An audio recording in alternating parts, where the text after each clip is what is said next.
Well, if there's a time to fucking talk, Trent, that was the time to talk. I mean, he could have cleaned up our mess right there and said, "Hey, what about fucking Grimes, guys?" I mean, well, he did do that for New York early in his career. There he is. Yeah. So, There he is. Welcome to Rogue Bogues, another episode of the basketball series. Myself, Mike, and sometimes Trent every now and then when Pro lets him talk. Trent's always fucking open to talk. Trent's always open to talk. And if Trent wants to say something to open up the podcast, he definitely can do that. Can he? Oh, he's going back to Conehead. Everyone, look. I'm definitely going back to Conehead.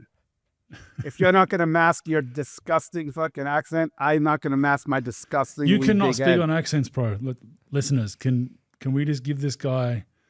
Can we give him any First of all, pass for his accent? Your There's accent. there's 9 of them. So I mean, we should just put them on a Zoom call. So We could. and figure it out. Yeah, we could do But that. you can't speak on accents. It's like me speaking on someone's too tall. Like, doesn't make sense, bro. But anyway, let's get into some basketball stuff. We're post All-Star break, so things are humming around the league. Everything, all the, I guess there's been some injury stuff, players getting shut down, all that fun stuff. But we'll get to that shortly. Most notably, Joel Embiid. But let's get into your team of the week. Probably the same as yours. I'm going to go with the Cleveland Cavaliers. Actually, you know what? I'm not going to go with the Cleveland Cavaliers. It's too easy. They won 10 in a row. I'm going to go with the LA Lakers. Mm-hmm. Why not? Yep. Why not just do Bizarro World, George Costanza, and just do the opposite? Yeah. No, seriously, the Lakers, I mean, they're playing really well. I think they won like 5 in a row, but I've been watching those guys, the whole Luka LeBron dynamics getting better. Reeves is out now, but I mean, with an injury, but I thought they've been playing well. Without a really true center, I thought they've been guarding really well. I think Dorian Finney-Smith has really helped them defensively, and it gives them another guy that could guard people. LeBron's a decent defender these days, not as good as he used to be. Obviously, Luka, that's a weak part of his game. So having Dorian there, coming in the rotation to be able to guard the other team's best player helps them. But just having two dynamic playmakers that could dominate, not only scoring but making plays for other people. Those guys are just going to get better. It's funny how people react after a loss or after they don't play well, and now it's the worst trade ever, best trade ever, worst trade ever. People are just so way too reactive on things like that. But I think they've been playing well. I mean, with all this whole trade thing sort of cooling down finally, and they could just go back to sort of trying to put things together. I thought they've been playing pretty good style of basketball.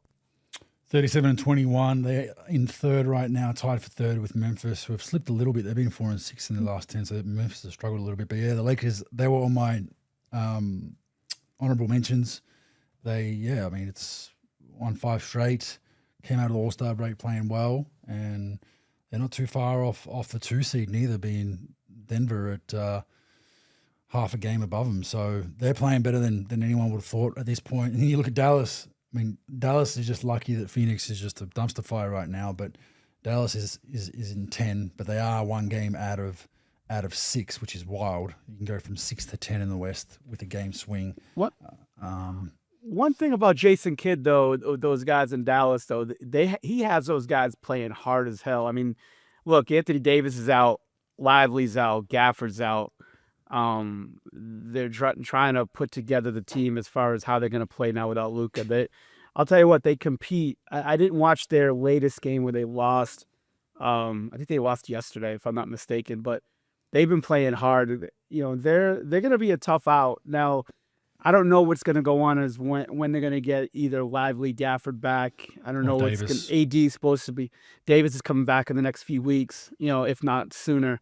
So, if that happens and they could put some things together, I mean, they definitely, I'm not saying they're going to do much without, especially if those bigs don't play. If those bigs play, if they can get all 3 of those guys back before playoffs, which I don't think they'll get Lively back, but we'll see. If they can get those guys back, I mean, they could definitely compete. If AD could stay healthy, big if, but like you got him, you got Kyrie, the way they play, the way they guard, the way, they do play hard and they play with energy and they share the ball. they're not going to be such an easy out for some of these teams. No, I agree. It all comes down to AD's health, but just my point is they just can't get wins on the board. They're 6-4 in their last 10, but they're just lucky that they can't really fall to 11. They're 3.5 games above Phoenix, who are just struggling. So that's my point. But if they're healthy, even just AD and Gafford, let's rule out Lively, they'll be a tough playing team to knock out. So that'll be interesting. But yeah, I've got the Cavs. I mean, they looked down and out against Boston the other night, and somehow came back and won that game. They beat some really good teams lately. They beat New York, they've beaten Memphis, they've beaten Orlando. They got Boston in Boston down big, came back. So to win 10 straight, and a few of those early on were Detroit, Washington, Minnesota, Toronto, Brooklyn. So you don't count them, but post All-Star break, they've got some nice wins, and they're playing well. They're really, really well balanced. They play hard. They guard. They've got some offensive weapons. So the other honorable mention is my Detroit Pistons. They're now my Detroit Pistons because I picked them in the 8. But they're 9-1 in their last 10, bro. The Detroit Pistons, so they're playing really good basketball as well. And we thought the opposite with them when they lost Ivy, right? That maybe they'd have a bit of a lull, and they haven't missed a beat, man. They're starting 5, starting 6 the top 6 players are really well balanced. Obviously, Cunningham's the head of the snake, but they're playing well as well. But Cleveland got to get the nod. They're having a phenomenal season. It's just, is this OKC 2.0 from last season where they just take the league by storm the regular season and they fall off? That's what is yet to be seen, pro. Yeah, I mean, Kenny Atkinson, I mean, he's got all my votes for a coach of the year for sure. I mean, being able to take a team, look, they weren't terrible or anything different from last year. They obviously had the lull in the playoffs, but they also had to play Boston, and it's not such an easy opponent to really overcome. But I really think that these guys are playing great. This style of two bigs with Mobley and Allen, and obviously Garland and Mitchell and doing their things. They got a really solid bench that could shoot, that could be efficient, move the ball. I really like the addition of DeAndre Hunter. I think they're going to be really good. He'll give them a little bit more scoring than LeVert did, in my opinion. And guy who could score 18 a game, a big wing that could shoot, could straight line drive you, that could make plays. So they're a tough out. And I don't know. You're right. It is tough. I think it all depends on their opponent. I mean, look, Boston's a tough out for them. It's gonna be tough for everybody. I mean, they're a borderline dynasty if they can win it again and keep going. But with Cleveland, look, they're very, very well coached. A guy who's been around, a guy who's done really, really well in this league. And I just think that these guys compete every night. They play together. They've it's unbelievable as far as what they have for lead in the East, man. I mean, you look at their 7 games up or so on Boston. You think about it, it's a 2 or 3 game cushion, and then you look at it and you're like, wow, they're up 7.5 games on the Celtics, which a lot of people will probably say is the best team in the league.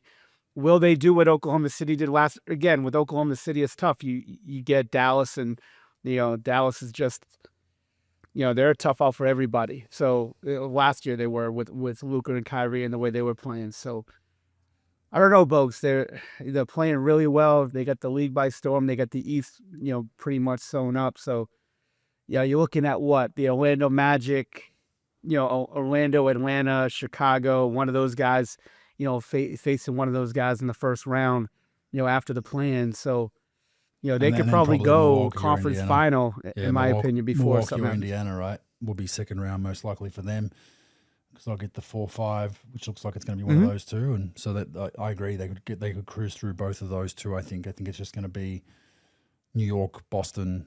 They're the tough ones, and I think New York, they'd probably be a chance, right? If New York manages to knock off Boston, but Boston will be tough. I think Boston are just kind of in cruise control at the moment. They're not stressing too much. But yeah, they'll be real tough out. So be interested to see how that all goes. My weak team is the Phoenix Suns. Dumpster fire there. I know they're 11, but at one point they were first in the West start of the season, and then they've just plummeted down the standings. Not a lot going right there. Bol has come into his own. He's playing pretty good basketball for him, though, pro. So that has been interesting to watch. But it's just clunky. It just doesn't, they thought it was Nurkic was the problem. They made some trades. They reshuffled the lineup up. This note from the media was interesting. Did you see the Budenholzer meeting that he had with Booker Pro a couple of weeks ago? Yeah, about toning it down with his voice. It's strange, right? So, for those listening, Phoenix Suns head coach Mike Budenholzer called a meeting with Devin Booker, imploring him to tone down being so vocal on the court and in team huddles to allow for coaches' voices to be heard. Booker was stunned by the meeting. So this is interesting because sometimes, there's a balance to these kinds of things. I was kind of a vocal player in huddles and on the bench and whatnot, and especially, first two teams try to always talking about adjustments or, hey, on this guy, let's try to do this, or what should we run? And I guess sometimes it can be too much if your coach is putting stuff forward. But then there's a flip side of guys that you want to get something out of communication-wise that won't give you anything, right? So there's kind of a dynamic in the NBA. There's guys that are really introverted that won't give you anything, won't communicate. Then there's like the other side of the ball, like a Draymond Green, where it's nonstop. I think you got to find the balance. I didn't see Devin Booker as the, overly communicative guy. But obviously we're not in the locker room, we're not around. Maybe there's just something too much of it. But yeah, I'm just interested to see that, one, this meeting had under those in that context, and two, that it was leaked to the media is never a good thing for Bud. But just overall, the Phoenix Suns season, considering the trades they made, the home run plays they made, it's a dumpster fire over 2 to 3 years for them, and there's no real light at the end of the tunnel for them. I mean, they're going to have to try to make some moves in the offseason, get off some of those contracts, but traded away a lot of their picks. No real pipeline of youth coming up through the draft or even access that they have. So, yeah, Phoenix Suns, no good. Yeah, they went for it. It's not working. With the whole Bud and Booker thing, we're not there, so we don't know. Like, we don't know what context he's talking in. We don't know what context, how, their relationship, is it good? Is it not good? I don't know how it's portrayed in the media or whatnot. You know how coaches get. I mean, look, there's been so much negative press about Phoenix. What, the 11th place, 20 games out, 21 games out of, 21 games out of first. And this is not where it's supposed to go. Look, Bud had a traumatic experience at the end of his deal with Milwaukee. Goes from winning a championship to out. Now he finds salvation in this team, and then now it's going bad again. His defenses are probably up. I'm sure in Milwaukee he's had some players that sort of, bad-mouthed him on the way out, and all these things end badly. And then you got a team that's underachieving. You got to hear about it. You got to see it every day. You probably didn't, you probably just weren't in the mood for it. You're tired of it. You want to point your finger at something. And I'm not saying it's Bud's fault. I'm not saying it's Booker's fault, because I can't really make a call. I don't think anybody can without really seeing it. And then the media wants to start it up. And I thought Booker actually, in his interview, either like after practice or during shoot around, was pretty good. He was just saying, look, we got to figure it out. We can't be quiet. And, we just got to pick things up. And, he didn't say anything bad or just, negative about, Bud. He just basically say, look, we got to move on for this. Our relationship's good. It's a player-coach relationship, and we'll go from there. Book's always been a guy that's sort of been vocal, not as much early on in his career, first couple of years, but the last 4 or 5 years, he's been pretty vocal there. And I think that, I just think that's what, one of his deals. I don't know about Durant or Bradley Beal, how they deal with it. I'm sure they deal with it different. Look, every player is different. Every player leads differently. Even the great ones, like Larry Bird was a different leader than Michael Jordan was, than Dirk Nowitzki was, than Kobe Bryant was, Shaquille O'Neal was. Everybody's different in how they lead. Some are quiet, some are introverted, some are, some talk good stuff, and you're like, you know what? I can get behind that guy. And then one guy, you look at him like, what the fuck is going through your head with some of the shit that you fucking say, because it's complete bullshit. So we don't know. I mean, there's a spectrum of things, of players, that like how they lead and what they say, and how much meaning. Are they just talking bullshit? Are they talking from the heart? Are they an intelligent guy? Are they not? You just don't know. But I'll tell you what, that's not getting better anytime soon. And look, there's talk about Durant getting traded in the offseason. Look, I think you'll dump Bradley Beal for whatever you could dump from him, and with Durant, you probably just try to get something going as far as some of the picks that you lost and, maybe a player. So I don't know how much he's going to get you at his age now. He'll get you something, and you just keep Booker and you just sort of build around it. I don't think Nurkic was the problem. I just think it's just a bad mix. Sometimes it's just a bad mix, Bogues, of players. There's nothing you could really do or say about it. It's just they don't match well, and they don't they don't really produce what you need to do to win in the West. And it's just one of those things. Look, I will give them credit though; they did go for it. Now, a lot of guys just sit there as a GM and they don't do, and they never really do anything to go for it. I'm not saying this is the right deal. Obviously, it wasn't, but they went for it and they put everything in, and it just didn't work. Sometimes you got to do that. Sometimes it's going to work, sometimes it's not. Obviously, this is pretty much on the negative. Yeah, they swung for the fences and they hit the pitcher. That's where they're at. So no good for them. Who was your team this week? I'm going to say the Memphis Grizzlies this week, Bogues. Look, man. I mean, for as well as they've been playing early on in the year, we talked about their offense and what it with being like one of the top offenses in the league with running probably the least amount of pick and rolls in the league. They played great early, and look, they're still sitting pretty, where they're at, but they just gotta turn it up. They've been some talk in the media from players about how they just get punked and how they allow themselves to get punked. And I think it was Santi Aldama that actually came out and said, was talking about it.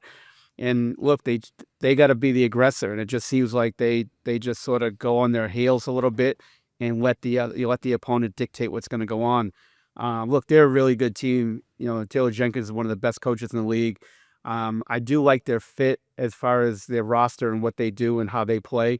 It's just, look, man, they got you got to bring it every night, and just because you come out the first 50, 55 games of the year and you're pretty dominant as far as, in the West, the top 2 or top 3 team for the most of the season, you got to bring it every night. And teams are going to scout you more. The more they play you and the more you bust their ass, the more they're going to learn from you and the more they're going to take away the things that you do well.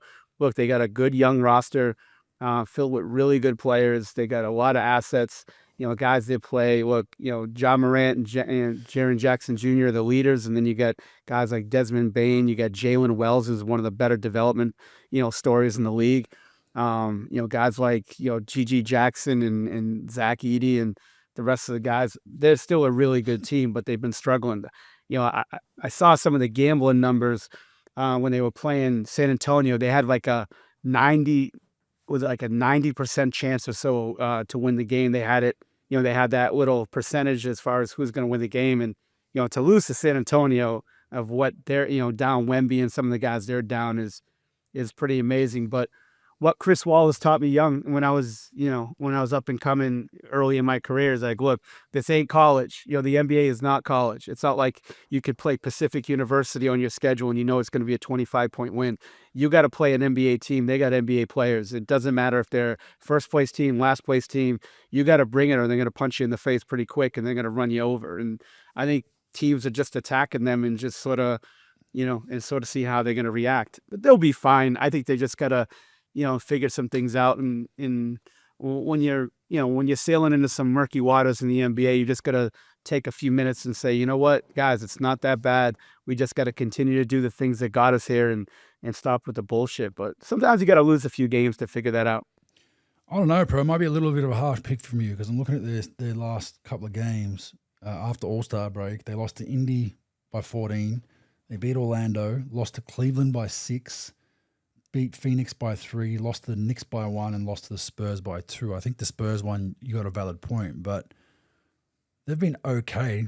I think they've been fine. I think they've been fine. With that comment from Santi was pretty interesting, though. Gotcha. About, but like just for the week, they, look, you got to beat the Spurs, man. I mean, gotcha, in my opinion, I think the Spurs is your new Washington. Spurs is your new Washington for the West. If you lose to them, not as bad. Yeah, almost. No. My team's what? The Hawks. What's my team? Washington. When you lose, if you lose to Washington, was it Washington? Yeah. Okay, my fault. Lose to Washington. I thought it was like the Hawks. Yeah, they've been up and down. I mean, a little bit. They had a nice little run before the All-Star break, and then they've been up and down since. But they'll be in the mix. Sure. But yeah, I mean, I think obviously figuring things out. They got that ball movement based offense, which has been interesting. Like we haven't seen any huge Ja Morant nights, and probably some frustration there from him. We haven't seen a 40 or like one of those games that he just dominates, which I think is a good thing for him because he can get to the playoffs and really take over games and move the ball around. But they're a fair pick, and I think it's less isolation, Bogues, like the way they run their offense and, basically just ball movement. Everybody's a threat from the perimeter. They really do a lot of dribble penetration and cutting off the ball. I think with less pick and rolls and less isolation from him, he doesn't really get in those situations like he did. So for him to really dominate the game, he's going to probably have to be cutting off the ball, get out in transition, catching and ripping through and getting to the basket, things like that, versus like the more, holding the ball, trying to create and trying to over dribble and create and things like that. So I think it's just, I know he was loving the offense early. I'm sure there's some ups and downs with that, and there's some adjustment things that, look, he's been playing a certain way his whole career, and now you're asking him to play all those guys a completely different way. So I think it's something they just have to, they have to adjust to, and I think they're going to be fine, but it's just one of those things. They're just struggling a little bit, and, I don't think the sky is falling for them by any stretch of the imagination.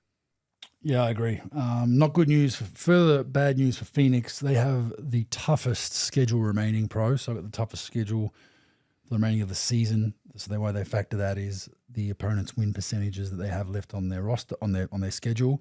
Phoenix is 1. 6 Western Conference teams actually in the 6 hardest schedules. So Phoenix 1, Sac 2, Denver 3, Portland 4, and then the Lakers and Clippers 5 and 6. So highly unlikely Phoenix can scrape in even to a play-in. The toughest schedule for an Eastern Conference team is Milwaukee in 7. The easiest schedule for those playing at home is Toronto, which doesn't really matter too much. Minnesota have the second easiest schedule in the league, which can help them hopefully bounce up a little bit from where they are. And Boston are 28th in easiest schedule. So those two teams, Boston and Minnesota, are going to be in the playoff push. Boston obviously toward the top. They'll probably go on a nice little run here. You got other teams, Golden State, they're in 19, so they got a pretty fair schedule.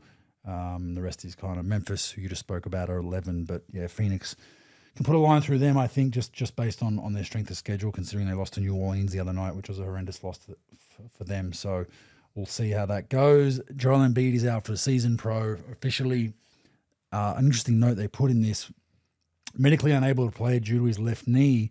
And if he doesn't play within the year, the 76ers would consider putting him on disability and shutting him down and getting that disability payment. Now, I'm not sure exactly how that works. I think he kind of can't play again, right, Pro, if they stretch that disability clause, something around the provisions with that. But that was leaked to the media, and it's no surprise. They took a huge risk when they signed him on that long-term extension. When he's healthy, game changer, MVP candidate, all of the above, but he's kind of had issues from the start of his career with just the unfortunate reality of his knee structure and whatever he did as a young kid. It just hasn't been great. And you factor that in now with Paul George, who's kind of playing, self-proclaimed playing banged up as well. And the guy we forgot to give a shout out to was Grimes, Pro. We forgot about him in our trade talk a month or two ago. Remember, he was a throw-in one of those trades. Oh, that Grimes he had guy like 40 the other night. Yeah, 40 the other night. Just like, oh, that's the guy we forgot about, and that was involved in those trades. He had like 30 like 8 games ago. Yeah, no doubt about it. New scenery, new system, change of place.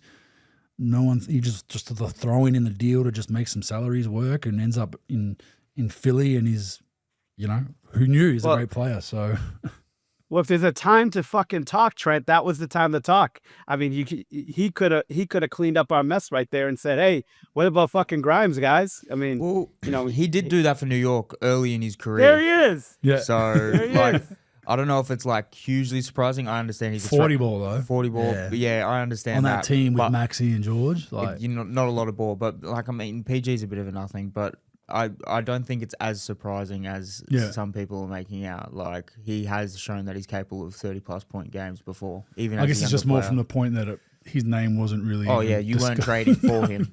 No, but just even when people discuss all the trades that happened, it was kind of an afterthought. It was just felt like it was a salary shared or just whatever, I think we mentioned three trades from the fucking Japanese league, both, and we didn't even fucking mention him. That's what I mean. So good on him. Hey, yeah, you love to see guys like that getting bounced around, comes out, and he's, make a nice little name for himself there in Philly. I mean, put him and Maxey together and start to move off the rest of them. You never know what can happen. But yeah, Philly's in all sorts. So we'll see how that goes. How's this one, Pro? There's Pacers fans are suing Pat Beverly and the Milwaukee Bucks for experiencing mental humiliation, medical costs, lost wages after being hit in the head with a ball that Beverly threw into the stands, Pro. So this is really strange because I know on the back of the tickets there's something that you automatically agree to when you get the tickets, that you might get hit with the ball, you might have a player run into you. But obviously they're sitting pretty high up wherever Pat Bev hit him. I think it's a bit much. You saw that. I mean, you saw that though. Like they were almost court. They were like within the first 4 or 5 rows. Like they were right behind the bench. Yeah. And he literally whipped the ball at him. He's saying that they were saying some stuff racially or something like that. I forgot what he said. I don't want to say that if I'm not 100% sure. But then he like whipped the ball. They threw it back at him, like sort of passed the ball. I don't know if they thought that's right. That was that one he where was it was joking, like pass, and then he whipped him again. That ball is hard as shit, by the way, and to get hit by it. But I understand the whole ticket thing. I understand the whole ticket deal, but medical costs. Was that a broken nose? Like, well, some aspirin yeah, I mean, because you had a headache. Like, no, they're saying like wages, mental health. I mean, they're going all in. Yeah. Look, today's day and age, Bogues, I mean, it's lawyer this, lawyer that, lawyer this. James Sokoloff and the fucking associates are probably billionaires right now. But, like, it's just ridiculous. I mean, I don't know, ridiculous. I mean, look, it's not like they threw a chest pass across and someone missed and you got hit in the head. I mean, this guy literally threw the ball at you twice. I don't know what they said, so it's I can't really speak on regardless it. Regardless of what they he said, did whip you can't do that. He did whip the ball twice. We were on Pat Bev. Twice. We were on him when he did it. But yeah, it's just when these cases come out, it's all the extra stuff they add, like humiliation, we're embarrassed. Like, why? Everyone thought Beverly was the idiot, don't condone violence of any sort, but it's like, it just seems a bit much. But you have to put mayonnaise on and mustard on your court case to make it, get those dollar signs up. And it will be interesting to see if the NBA pays something out, if Pat Beverly has to pay something out. I'm really interested to see what precedent. There'll be a settlement. Yeah, there'll be a settlement. Yeah, but going back to the Embiid thing, because I didn't really speak on it. Not that it's a huge deal or anything, but like they had something that was really interesting. Stephen A. Smith was talking on, I think it was Shams and stuff. They were talking, and Bob Myers was right there, and Stephen A. Smith was saying the stuff that I was saying way back when we were talking about Bob Myers being a consultant for the owner of the Philadelphia 76ers. And he goes, I don't believe for 1 second that you're not talking about Philadelphia 76ers basketball with the owner.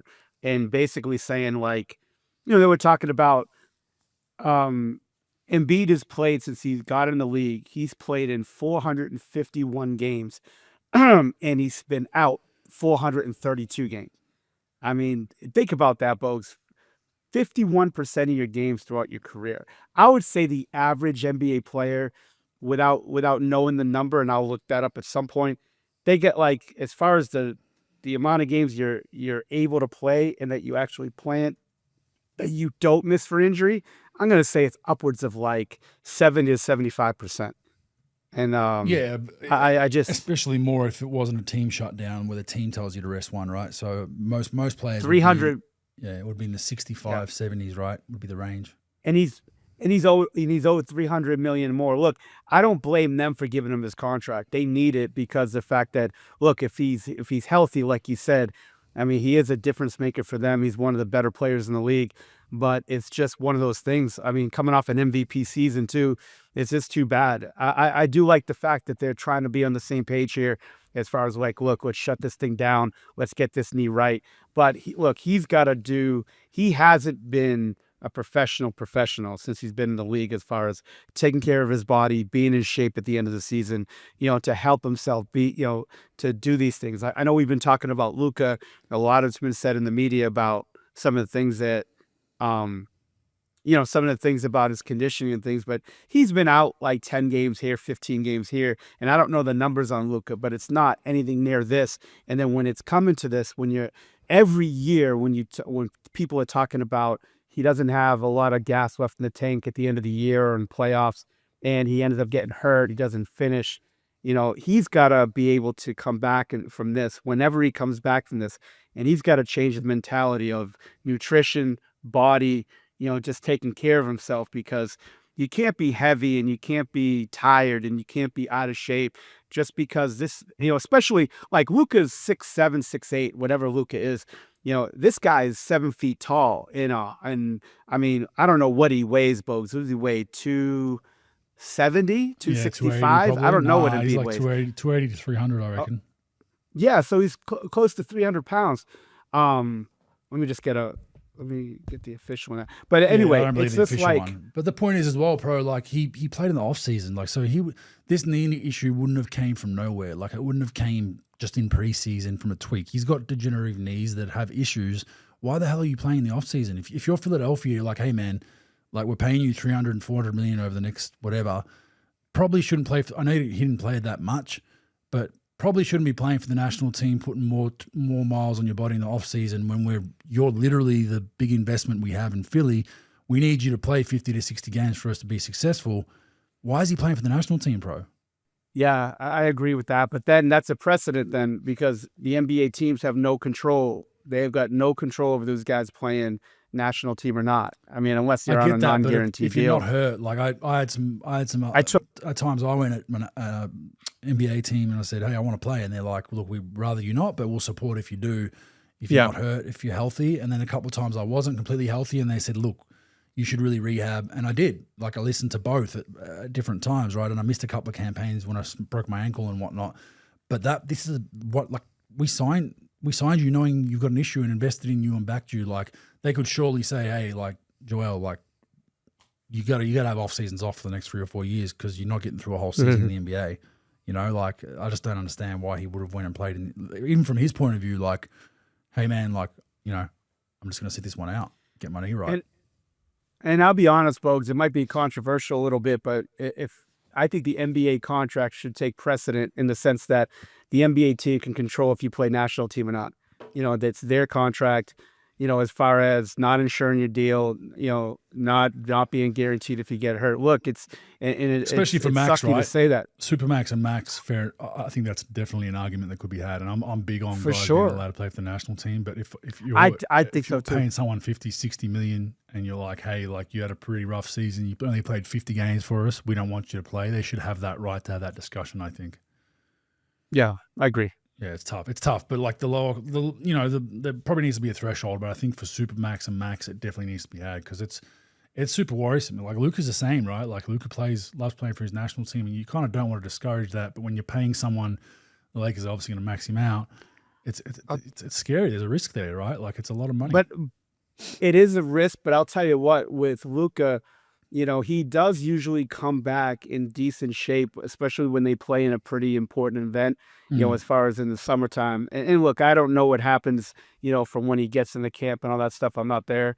But like he does, I mean, it is extra condition. Like if it's an injury thing when you've got a knee or you've got if you're Greg Oden if you're Embiid or someone like that, if you're, if one of these guys that had really bad, if you're Kawhi Leonard or if you're, John Wall, when he had his knee issues, like I could see that being a problem. But for a guy that you say that needs extra conditioning, I don't think it's the worst thing in the world when he plays national team. But it is a huge gray area. I remember Mark Cuban being outspoken about the fact that, like, look, he's got these investments. I mean, when he had a lot of guys playing national team, and I know a lot of these guys would rather play national team in the NBA until they check their bank statements where one's prominent than the other, more prominent than the other. But I mean, it is a huge investment. And if a guy goes down, remember the Paul George thing when he shattered his leg or broke his leg, man, it's a tough thing. But with Embiid,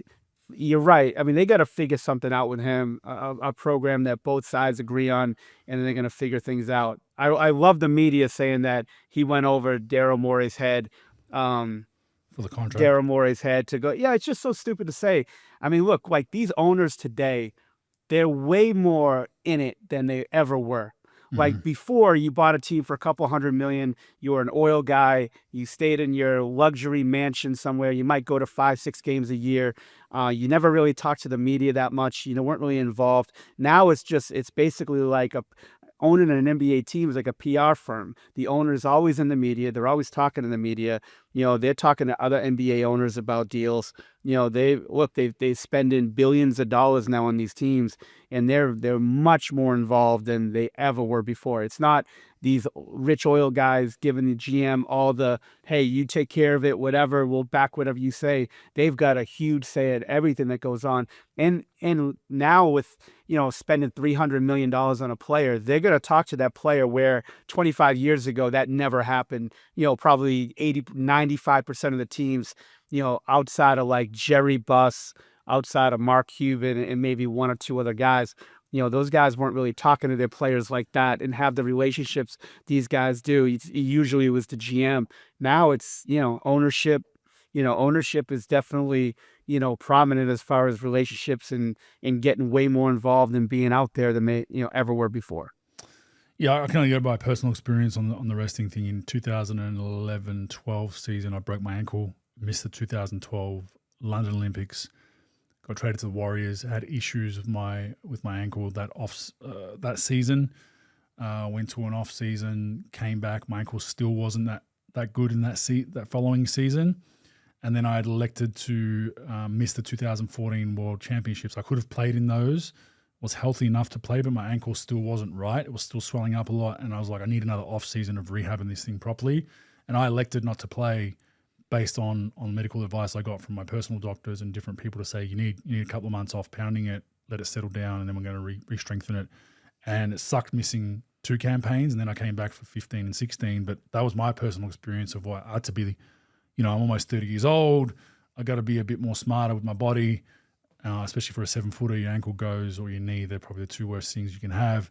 And then I actually got through the next couple of seasons super healthy, right? Like, 15, 16, 17, got through healthy, and then obviously got moved around a lot after that. So that last burst, I played most of the games with the championship run with the Warriors. So that was my personal experience, and I think sometimes as an athlete, you got to know, I'd love to go with the national team, but it's going to then cost me time with my with the team that's paying me. So it's kind of a tough mix, and a lot of these national teams put a lot of pressure on. Like, China had, Yao had to play with China, so there was no okay, you can come back every couple of years. He played in the most random FIBA Asia Cup games, and it was everything, man. It was wild. You don't come back, you're fucked. Don't come back to the country kind of thing.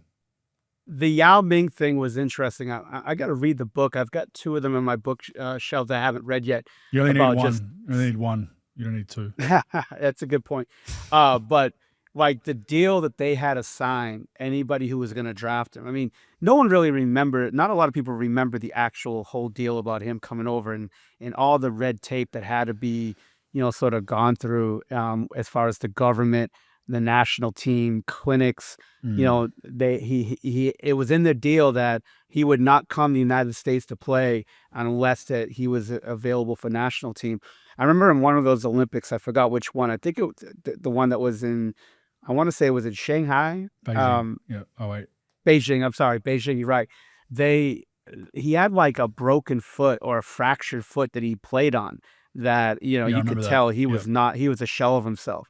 And they say a lot of that had to do with the injury, injuries that sort of he never got rest. Career, he played every off season, and they don't have Eurobasket. Yeah. He was playing in random games that were pointless. We'd play him in friendlies. He'd be playing. You're like, what are you doing? What? And then his feet give out. No shit. Poor guy didn't have any rest, and half his salary got taxed over there.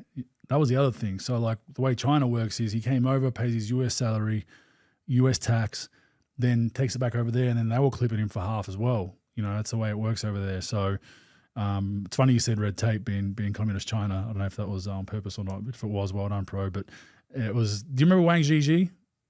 I do. He was with Dallas, right? So I wasn't around it, but yeah, I do know. Obviously, it was before your time. But he was he was a lefty shooter, kind of stretched big back then. I remember he turned his back on the national team a couple of seasons and said he was going to stay in the US summer league and try to better himself and get a long-term NBA contract. And they like disowned the dude. Like he couldn't go back I'm pretty sure he couldn't go back for a number of years, and then they finally figured something out. But they saw it as like he's shitting on his country by not coming back playing for the national team. So it's super tribal. But the Yao Ming thing was a whole nother level. Moving on, this kind of flew under the radar. I haven't even heard much about this, but Adam Silver to hold a hearing to settle Knicks-Raptors dispute in July. Did you know much about this one?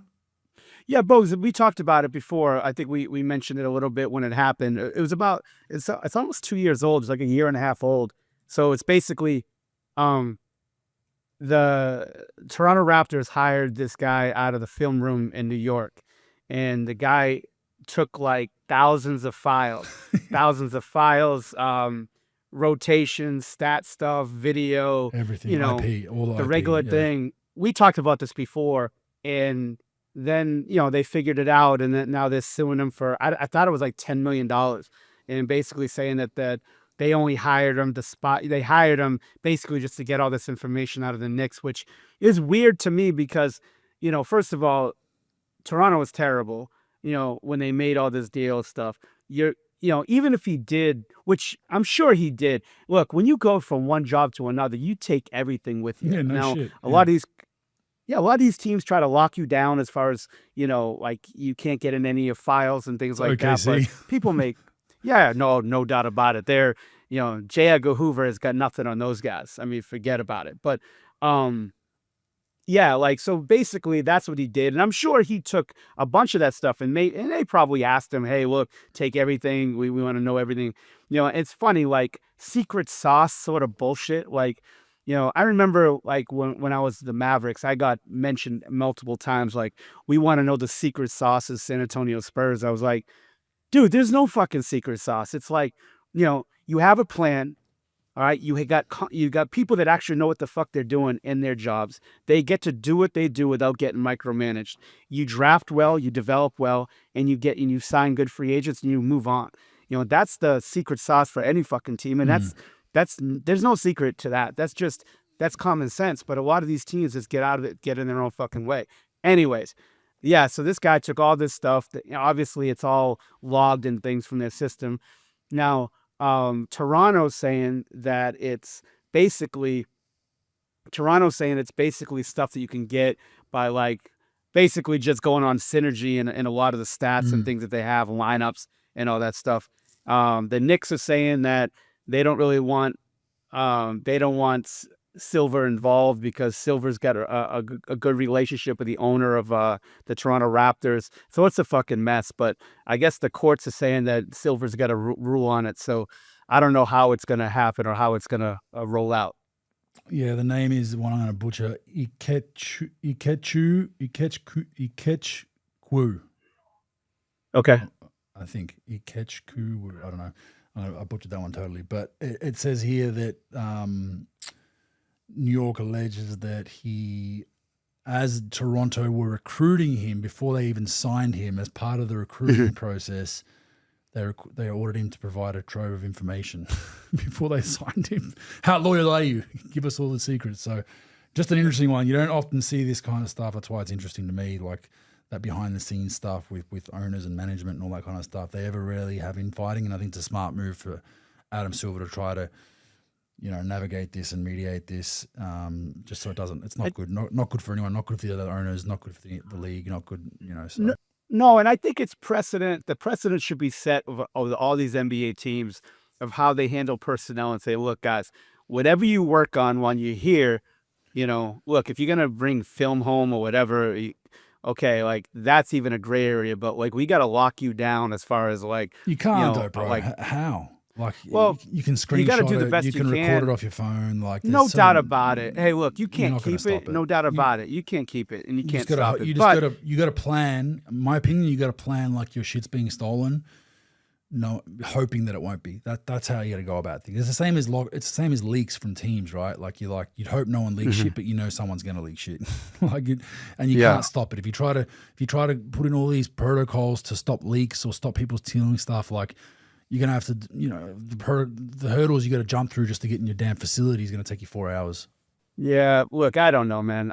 I'm no security expert, so I have no idea how you're gonna do this. Look, there's no secrets to this stuff. Everybody runs the same plays. Exactly. Everybody evaluates play. Like, it is what it is. But like, if you're getting all this information, like I could see if this was like the finals or a conference, if he was stealing stuff as far as like And the the playoffs and plays they stuff. ran, Yeah. I would say Toronto, great job. But yeah, do that because it actually has impact on what you're trying to do at that moment. Having all this stuff on the New York Knicks, that's one of 28 other teams you Yeah. have to face. You got a lot of other problems of what And the Raptors fucking, weren't very you good know, post that championship year. that's what I'm saying. So you're like, you're not even You in got the a lot mix. more problems Yeah. on your plate than what fucking Tibbs is gonna run third timeout in the third quarter. Like no one cares. Like so, I'll it's give not you a tip, huge Toronto. deal. He's going to play his top 47.5 minutes, if that's even possible. Yeah, and win games. Yeah, and win And games. he's going to yell, and he's going to be very well prepared. That's the You know what? formula. You know what they wanted, really, Bogues. Hey, what was the weather like when you were playing games in May? Because we haven't had that fucking shit in a while. So maybe they just wanted that. Well, they have had like a championship, though. That's the counter for Toronto, bro. They do have No, that's a good the point. Knicks haven't, right? So not for a long, long time anyway. Useful or useless. So Tatum's been getting a bit of shit from people. There's that whole narrative around why isn't he respected as a superstar, which is, I think it's fair. Like I think he doesn't get as much as a. We've given it to him before, but he's a fantastic player and a superstar. But he kind of flies under the radar a little bit as far as being in that conversation with LeBron and other guys. But Larry Bird is the only other Celtic with more 45-point games than Jayson Tatum, bro.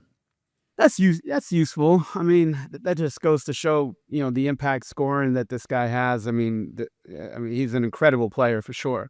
And yeah, I say useful. I think it's a, yeah. I mean, the guy's killing it. I mean, the guy's every time you look up, the guy's scoring 40 plus. So I think it's a useful stat. Yeah, useful as well. Just solidifies the argument that he should be in the debate as one of the best players in the league. But he does get a little bit of pushback on that. All right, the Thunder have the lowest free throw differential in the NBA this season. Their opponents are shooting 5 more free throws per game. Now, this is an interesting one to me, bro, because SGA is a notorious, gets the free throw line guy, but the rest of them aren't. So useful or useless. And they're the It's one useful. seed. And then they're 1 seed, and they lose the free throw differential, and they're 1 seed. Sorry, so Yeah, to me, it's useful. It's useful for sure, but like a lot of those guys just aren't those type of players. Like you said, like SGA, huge usage rate, the way he plays. Then you got like Dort, spot up guy. Jalen Williams is like a straight line driver. Could make shots, straight line driver, plays in transition. Chet's been out for most of the year. Hartenstein, roller, plays out of the dunker, things like that. So they don't have a lot of guys that just, with the Lakers being, on the other end of that spectrum, right? Like the guys that lead in free throw shooting.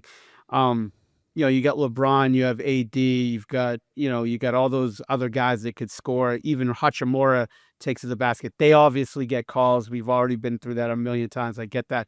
But I just think their makeup of their roster, they don't have a lot of guys that hold on to the ball, go to the basket, get to the free throw line and just put their head down. They've got a lot of guys that are just great system guys that could, spot up and shoot, straight line drive, move the ball, a lot of open shots. They don't take a ton of threes, but it's just a different type of team. I think they don't really have those dominating, like, they don't have the Paul Georges or Carmelo Anthony's anymore. Guys like that could score points and just hold on to the ball, get to the free throw line. They don't have those Jimmy Butler guys.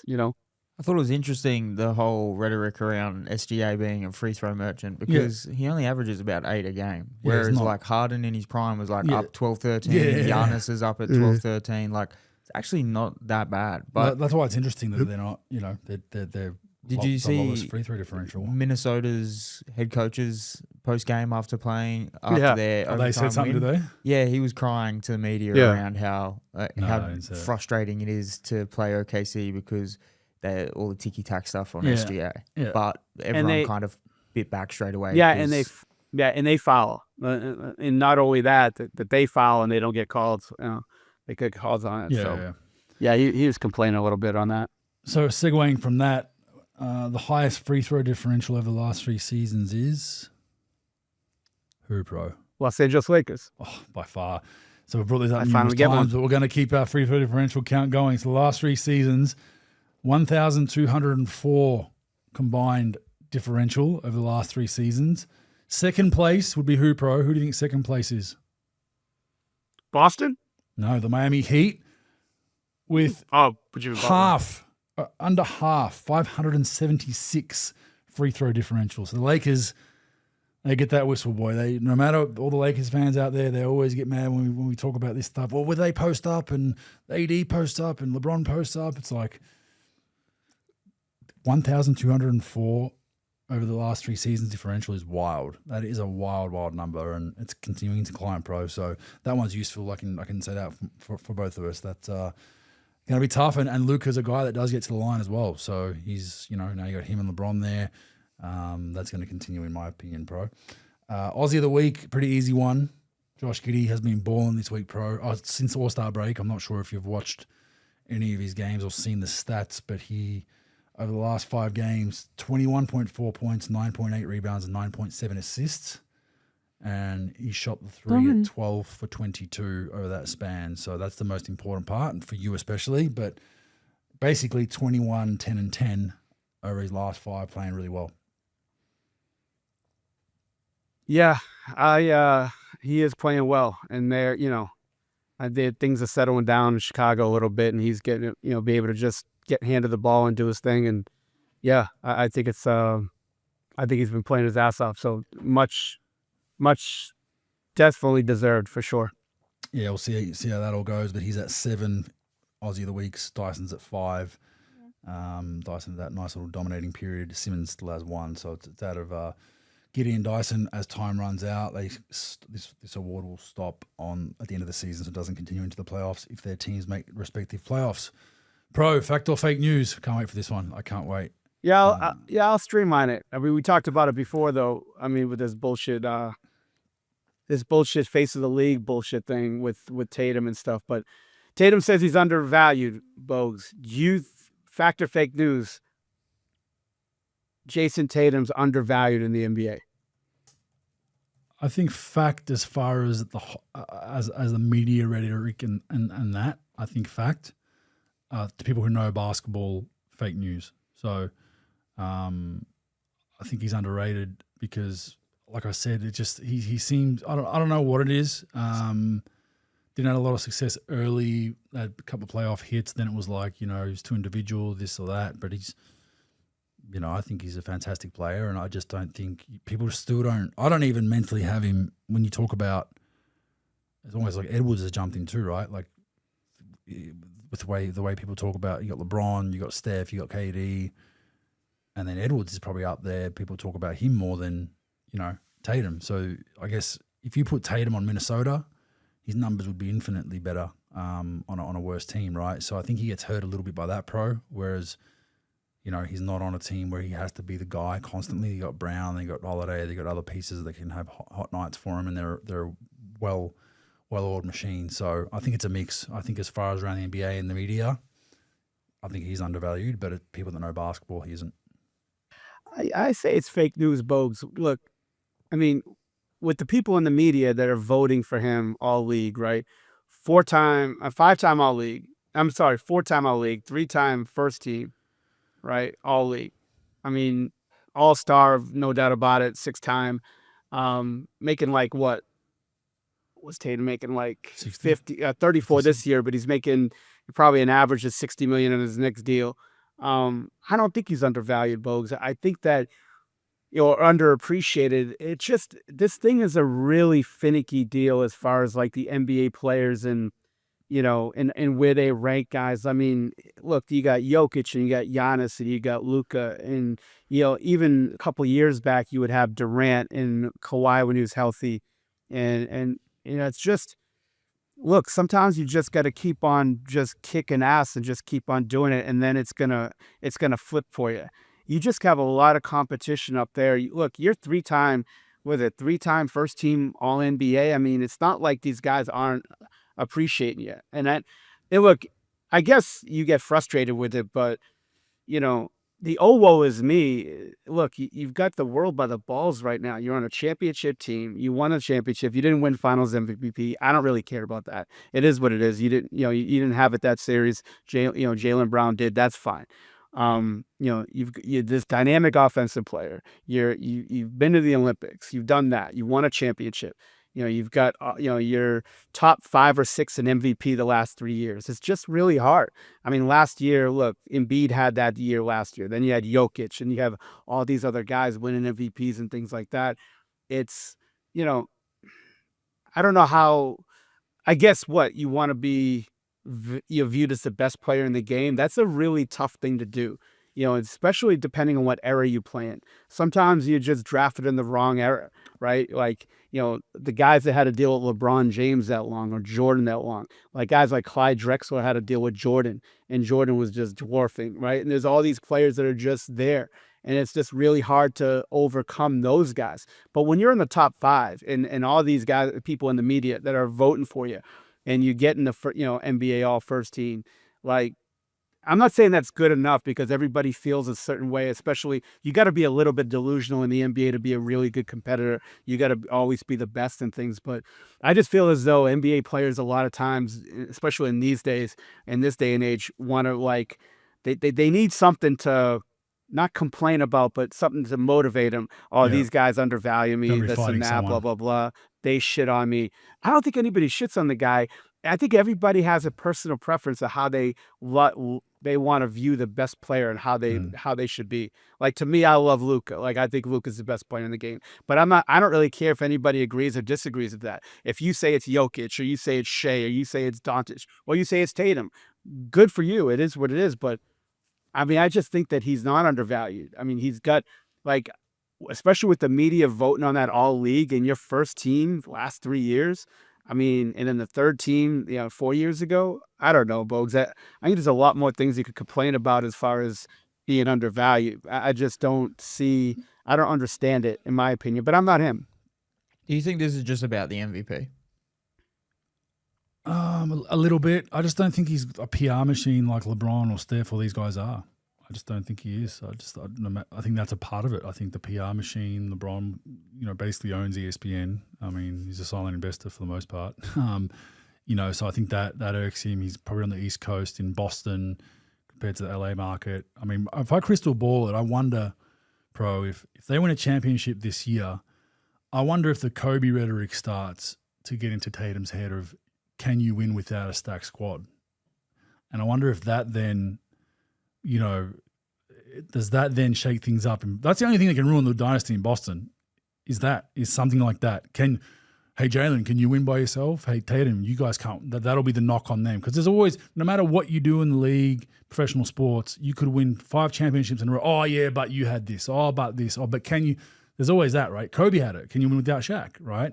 He proved that he could, but you could tell that really irked him and he had a fire to do it. I just wonder if they win another chip, does that stay together long term, or do these little plants in the media start, which is strategic sometimes from other people? I just wonder. I wonder where that all goes. Look, there was a lot of talk when he said, look, if you look at other players at 26 and comparing my stats, right? Well, a lot of players paved the way for him to be able to do that at a young age. Like, the Kobe Bryants, the Tracy McGrady's, those guys, the Jermaine O'Neals, the Kevin Garnett's, those guys had to deal with not starting right away and not really like getting thrown in the fire right away as far as playing 35 minutes a night. A lot of these young players today, then we got into one and dones after the high school guys weren't allowed to come in. Then you had the one and dones where the NBA teams were more comfortable playing these first-year rookies, 19-year-old kids, playing them a lot of minutes, isolating them, putting them, as the face of their franchise as far as being able to put up numbers and things like that. And look, it is what it is. It's just, you can't let these things...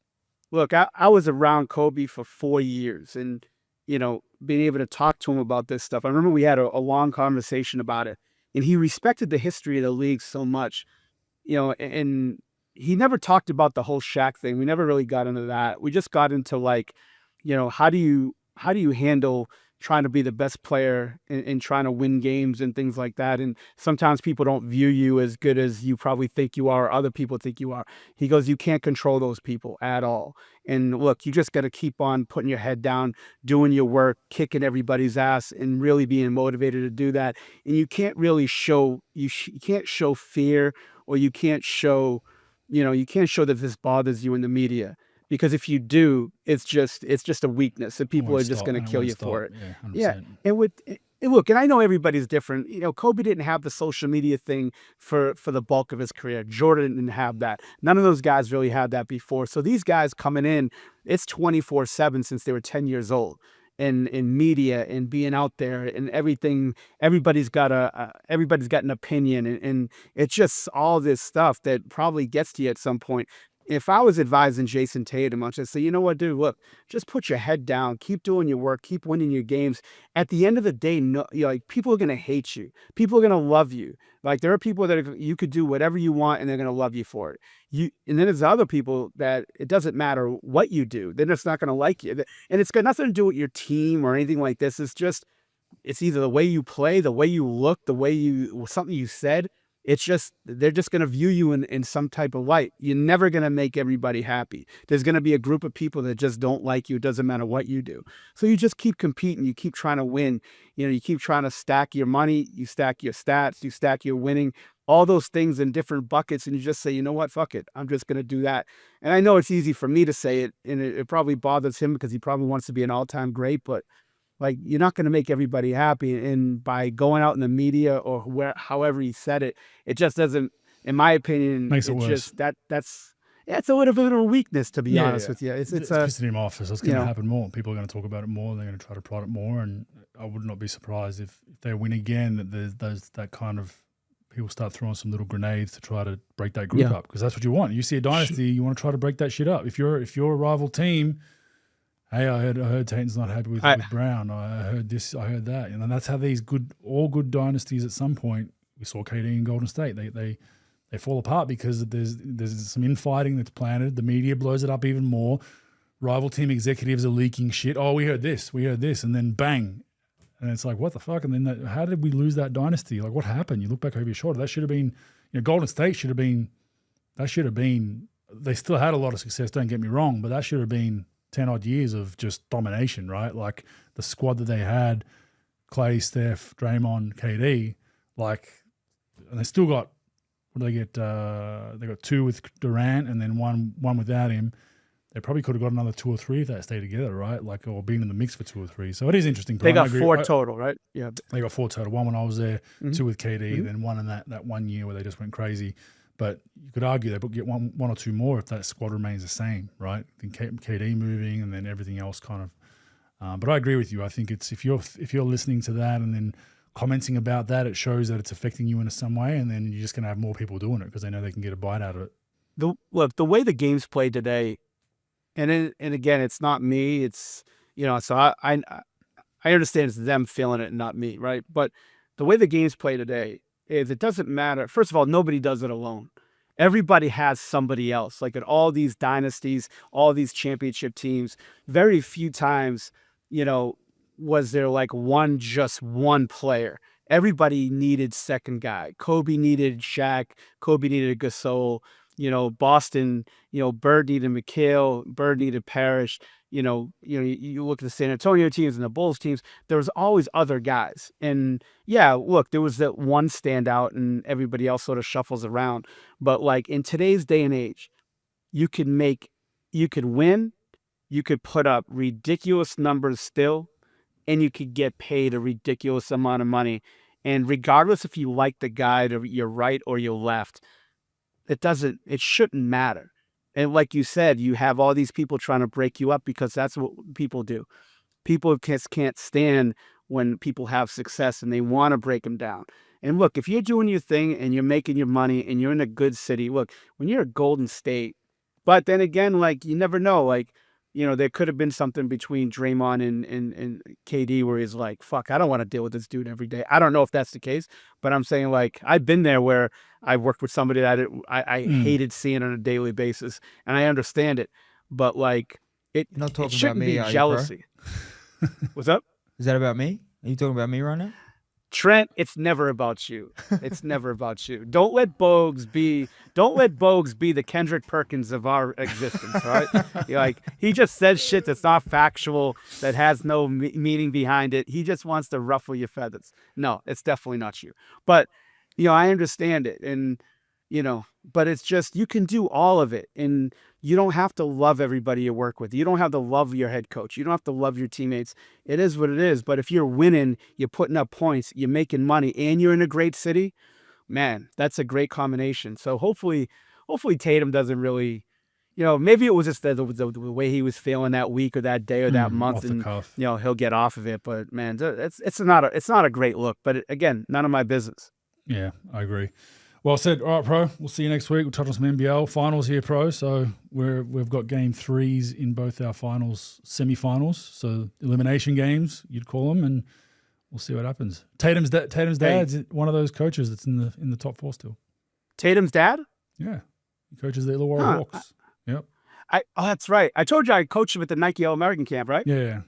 Yep. So his team's won. That was my claim to fame. It's 1-1 going to their home court. So they should win. They are favourites, but we'll see if they win that. They go to the grand final. See you next week, man. Later, guys. Thanks.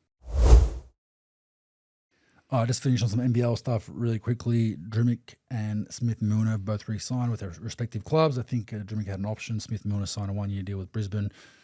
Drimmick obviously to Tasmania. So that's all that's really happened. They can obviously do that.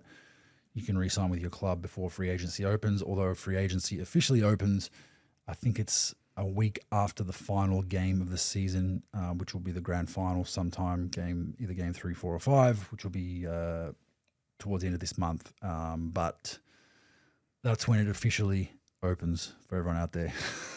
We all know what goes on behind the scenes when deals get done at 12:01. On the day free agency opens at 12 o'clock. So that's just the way the world works. But I'm not condoning it, and it's not legal. We definitely don't do it, but we think other teams do. Onto the semi-finals. So been two really good series. Trent, touch on Southeast Melbourne, Illawarra. Illawarra have looked vulnerable at times during this series. I think this could have easily been 0-2. Southeast Melbourne were up, I think, what was it, double digits in that game in Illawarra. Yeah. And then 21-0 run by Illawarra just went off in like a 4 or 5 minute period, turned the game on its head and won that. And you're kind of looking at it like, what the hell happened? They get that win. Hurt didn't touch the ball much. A lot of things went wrong for them. And they adjust. They feed Hurt in game 2. They win that. They cruise to that victory. Game 3 is going to be great. And I think it's going to be close. I think it's either going to be close. With the way I feel about Southeast Melbourne is they're either really good or they can have those lulls. But I think it'll be a closer game. I don't see this being a blowout in game 3. I think it's going to be, you're going to see a tighter Illawarra because they're the favourites. They've been the 1 seed pretty much the whole season. I think they're tighter than Southeast are. I think you'll see Southeast come out with a nice little run. Illawarra will steady, and I think from then on it'll be a close game. But it's hard to call. You have to go with Illawarra having home court, but this has been a good series so far. Yeah, completely agree. I don't think you can really choose either way. I just think with Illawarra's depth, they should get it done at home, and that crowd's going to be pretty crazy. So, yeah, it's hard to go against Illawarra here, but it's definitely up in the air, especially with Walton coming back and Hurt getting rhythm now. You hope that they don't go away from him again, but yeah. Yeah, Walton still looks a little proppy, definitely tired the first couple of games, noticeable. Froling hasn't had a series. I think Geordie's done a pretty good job on Froling and their bigs in general. Kell's been okay. I think Harvey's been the one that's kept them in games for the most part, made some big threes for him. Hickey's been pretty good. They've actually posted him on guards. They're really... He does a great job of getting in the paint. Hickey almost needs it to be this type of game for him to really excel. He needs a reason to get out of bed. And when he's got that energy on the defensive end, it just completely transforms his game on the And he was with them for a end. while, wasn't he? Yeah. During the COVID and they had some issues. Oh, United. Was that United? Sorry. Yeah, he was with United as a DP and there was some issues there. But that's right, yeah. He just played in these types of games whether it's a rivalry game against you guys or whether it's a finals game and there's a bit more energy in it, there's a different energy about him. He comes up to play. Yeah, even Greer did a pretty good job last game. They put Yep. him in the game, picking up full court, but they just couldn't get it done. But it's been a great series, and I think Illawarra will squeak through at home. They should squeak through at home. They'll need a bit more from their bigs. They do rotate him like crazy, but I think Geordie's done a pretty good job. Not big numbers, but I think he's been a big enough presence to kind of hinder kind of Frolling's effect. So I think Frolling will be looking to have a game as well. But Illawarra just goes so deep as well. Like they've got Blanchfield in the rotation as a 10th, 11th man. You know, Lee plays minutes. Hickey comes off the bench. So they got a lot of guys. Lockie Olbrich. So they play very, very. And even Days didn't play in the first game, played in the second game. So they've got a really deep roster, which can hurt and help. But in a playoff series, you probably got to tighten it up. So that one will be interesting. Melbourne versus Perth. You were at game 2 in Perth. But Melbourne cruised to victory in game 1 and looked like they were going to cruise to victory in game 2. Game 1 was interesting. I thought, CG43, Golding got going. I think Perth did a pretty poor job of adjusting. Once he's hit 5, 6, 7, you're just kind of like, you could see the play eventuating before it's happening. You're like, it's going to go to CG, he's going to shoot it. And there was really no adjustments. The bigs were confused on showing.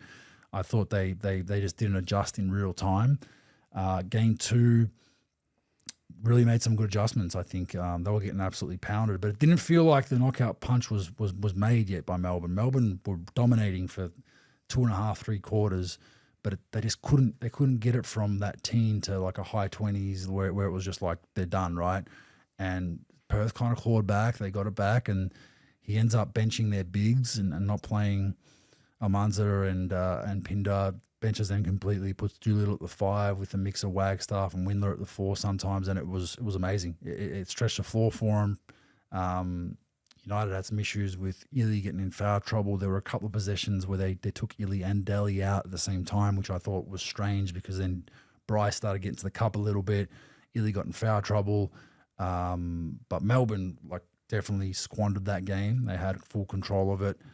Jack White getting the yips from the free throw line. I've been there. I've been through it. That was crazy. I thought he probably should have been taken out a little bit sooner. Then you counter that. He's shooting the ball well from 3. Couldn't hit a free throw. So there's that mix of things. There was a lot going on, a lot of things that can rear their head in game 3 to see how all that goes. And Jack White is a player that is a guy that's operating on the rim a lot. So does that mentally now limit his aggressiveness? Does it now... we saw he had a dunk opportunity, missed it late, got fouled. Is he thinking about it? Now all of a sudden you have a wide open lane, but the big's coming. You don't want to go in and try to dunk on him because you might get fouled and missed it and have 2 free throws. You're just going to pull up and shoot that floater, which isn't your shot. All these things now, Pinder, Almanza, they're going to stay benched. Is Perth going to stay small? What does, United kind of starts smaller with Low at the 5. What are they going to do to counter that? Because now their small ball game has been mitigated. So there's a lot of little chess things going on in that series. And that's what I like about it. I think Melbourne at home with those 2 guards that wrestle you all night, and they'll get the benefit of the whistle in Melbourne, I think will probably win this series, in my opinion, if I had to pick. But it's been a fantastic series, and you were in game 2 for it to see it live. Yeah, and it's funny, that comment about Whitey, you almost see it taking effect, from the outset of the game. He came down and, he was, 3 of 5 or 4 or 5 from 3. 3 or 5. He wasn't really getting to the rim that whole game too. There was no point where he was really kind of getting downhill, attacking. There was a couple bits where Shilly and Delhi really like to get downhill, and they create that space at the elbow where Jack kind of gets those handoffs and can get to the rim, but nothing where he's, faking the handoff, turning the corner, and really trying to get downhill. He's more settling for those pop-out threes and kind of trying to attack the game that way. Perth did a really good job adjusting to Chris because Chris came out and just started punching them in the mouth. And then that second half, he wasn't able to be as effective. I thought you made a comment off air about Ben Henschel doing a really good job trying to do his best against him with Chris coming off those screens and running after them. So I think you're on the money with Perth making those adjustments in that game. And Melbourne got it out to 20 early, and it just kept seeming like Perth would go on these little runs to get it down to 12, and then they get it down to 8, and then it was just with that crowd involved, it was just an avalanche at that point. It kind of felt like the wheels were slowly kind of falling off for Melbourne, but yeah, it's going to be interesting in Melbourne. It's going to be very tough for Perth, but just because I picked them before the series started, I'm probably going to stick with Perth. Yeah, and I think Melbourne's age on their roster kind of showed in the fourth quarter. They look burnt out. Illy looks spent. Delly looks spent. They got a lot of older bodies. CG's no spring chicken either. So their 3-man guards are all in their 30s. Played a lot of basketball.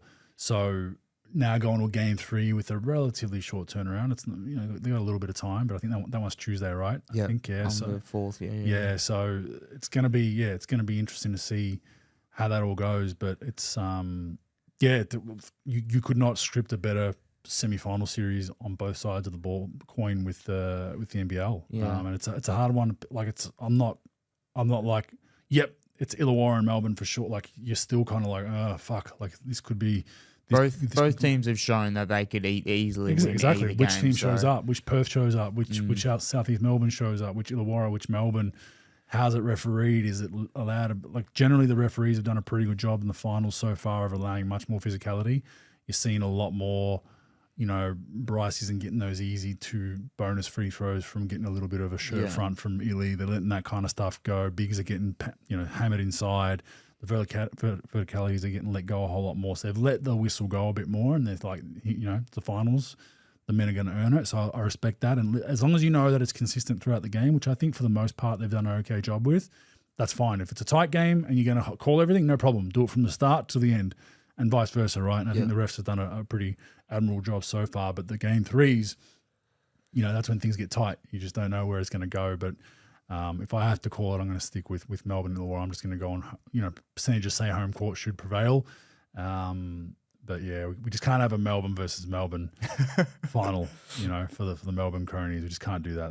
That would actually absolutely suck, in my opinion. So, but just joking. But yeah, anyone's series on both sides. Yeah, and I think it's in relation to the foul calls. There was actually a couple missed ones or like bad calls in that Perth game, but really used his challenges really well. There was one on Bryce when Marcus Lee went to the rim with a layup. Oh yeah, didn't touch him. No contact, foul call, challenge overturned, and then there was one on Henschel where Chris came off a screen and he almost like shot it into Ben's hand to the right again. That was a quick review too. That one that was interesting. Yeah, you couldn't really see it on one angle. It looked like there was a bit of an arm, but then they went to that like baseline. Yeah, and then literally it was like that was the quickest review ever. I was like, oh, that's gonna be a tough one. You can't really see it. Review challenge successful. Like what? Yeah. So that's been really good as well in terms of them going to the review center, having quick challenges, getting the calls right, and I think that's really cleaned up any of that, because like those 2 calls right there like easily change momentum. The game. And I love the fact the NBL have it. I love the review rule. I know sometimes there's a lot of stoppages, but that's a good one. You gamble it, you got the risk, you lose it, you lose a timeout. Whereas the NBA, I think you only get 2 in the NBA, even if you get them right. That's it, right? That's it.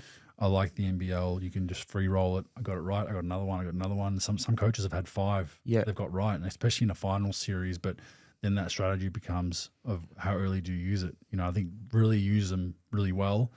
I think Kings learned his lesson after using that challenge in Perth a couple of weeks ago in the playing game in the first minute with a trustworthy guy in Foxwell, right? I think was it Foxwell? Yeah.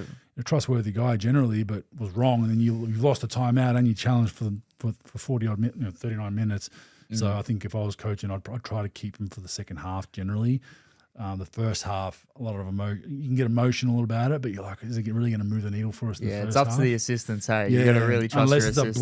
If it's a blatant, where you're like, this is blatantly wrong. Yeah, like the Bryce Cotton one, you do it. But I think if there's ones where there's a chance they can find, like the foul ones, are the interesting ones, because if it's a foul call, there could be a little armbar before that foul you think they've called, or it could be something else. Yeah, because especially on the Chris one, Ben grabs his jersey early, right? Early before the screen. Point of whistle. But exactly right. So it is. They were lucky. If that wasn't closer to the momentum of the players, he's shooting the shirt grab. They could have changed it. But yeah, it makes things interesting. The challenge rule's great. I think it's been great, and it gives you something to debate about, and actually players can hear rules. I like the fact that they have Scott Butler on the microphone explaining stuff, so then fans that are just casual fans or don't really understand deeply about the rules that makes sense. You can't do that. So really cool. But so you're sticking with Illawarra and Perth. I'm sticking with my original picks. Okay, cool. Yeah. We'll watch that space and see how it goes.